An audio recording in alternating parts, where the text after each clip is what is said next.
Hello everyone, welcome to Priya blog. তো চলে এলো সেই দিন, বাড়ি ফেরার পালা। সারাদিন এতটাই ব্যস্ত ছিলাম যে আর ভিডিও শ্যুট করা হয়নি। তো এখন আমি সেজেগুজে রেডি হয়ে গেছি আর হাসি মুখ নিয়ে বাড়ি ছেড়ে বিদায় দেব। আর গাড়িতে উঠেও গেছি। তো এখন টুকটুক করে রওনা দিয়ে দিয়েছি। বেশ কিছুক্ষণের মধ্যে পৌঁছে গেলাম আমার বাড়িতে। তো সেই বাড়ি চেনা পথ। তো এখন সন্ধে হয়ে গেছে, সন্ধে 7টা মতো বাজে। আর ডেওড়া বাজারে আমরা ঢুকেও গেছি। তো বেশি দিন ছিলাম না অবশ্য, 4-5 দিন মতো ছিলাম। তো তাতেই মনে হচ্ছে অনেক দিন ছিলাম না, সেই চেনা চেনা রাস্তা।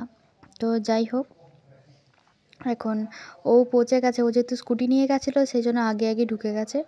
তো এখন ফ্রেশ হয়ে আর চলে এসেছি, ভিডিওটা শেষ করব। যাই হোক, আজ ছিল এই একটা শর্ট ভিডিও। যদি ভালো লেগে থাকে একটা লাইক করে দেবেন। আজকের মতো এখানে টাটা।